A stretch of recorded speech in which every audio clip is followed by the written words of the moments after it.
একটি রেজাল্ট আসলে নিয়ে আসার চেষ্টা করা হয় এবং আমরা দেখছি যে একেবারে যে অভিযোগগুলো সেগুলো কেন্দ্র দখল এবং হাতিয়াতে যে ধরনের ঘটনা ঘটেছে যে আমাদের সাংবাদিক থেকে শুরু করে আমাদের প্রার্থীর স্ত্রী এবং তার ভাইদের যেভাবে করে কুপিয়ে জখম করা হয়েছে, সেই জায়গা থেকে তো আসলে একটা সুষ্ঠু পরিবেশ যে বজায় আছে এটি তো আমরা বলতে পারছি না। তবে আমরা সবাইকে এখন পর্যন্ত সহযোগিতামূলক আমাদের মনোভাব আছে এবং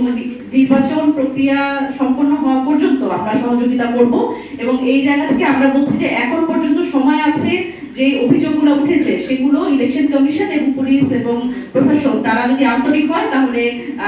এরপরে যতটুকু সময় আছে আমাদের ভোটাররা নির্বিঘ্নে যাতে ভোট দিতে পারে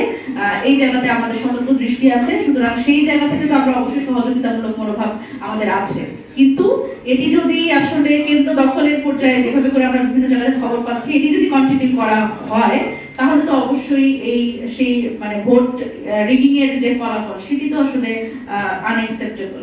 না। আমরা তো অবশ্যই ফলাফল পর্যন্ত অপেক্ষা করব এবং দেখেন এটি তো আসলে ডিপেন্ড করবে যে কি ধরনের অভিযোগ আসছে। কেন্দ্র দখল করে ব্যালট বাক্স ছিনতাইয়ের অভিযোগ পর্যন্ত আমরা এখন পর্যন্ত পেয়েছি। এখন এই অভিযোগ যদি কন্টিনিউ করে এবং এই অভিযোগ যদি বিভিন্ন কেন্দ্র থেকে আমরা দেখি যে আরো অনেকগুলো কেন্দ্র থেকে আসছে, সুতরাং সেটা তো আসলে কোনো নির্বাচন হবে না, এটা তো সিলেকশন হবে। সুতরাং এমনি কিন্তু আমরা দেখছি যে বিএনপির পক্ষ থেকে বিএনপি নেতাকর্মী কিন্তু প্রত্যেকটা কেন্দ্র তারা দখল করে আছে এবং সেখানে কিন্তু সাধারণ অন্যান্য দলের যারা পোলিং এজেন্ট তাদের কিন্তু ঢুকতে দেওয়া হচ্ছে না। এই জায়গাতে কিন্তু আমরা নিরপেক্ষতা দেখতে পাচ্ছি না প্রশাসনের, এবং বিএনপির পক্ষ থেকেও কিন্তু দায়িত্বশীল আচরণ করা হচ্ছে না এবং আমাদের প্রার্থীদের উপর মুহুর্মুহ হামলা হচ্ছে তারা যখন কেন্দ্র পরিদর্শনে যাচ্ছে। যেভাবেই আসলে যে কোনো দলই ইলেকশন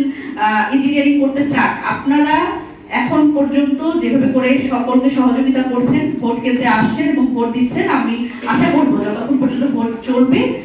আমাদের ভোটাররা আমাদের সাথে থাকবে এবং তারা নির্বিঘ্নে ভোট যাতে দিতে পারে সেই নিরাপত্তা আইনশৃঙ্খলা বাহিনী এবং প্রশাসন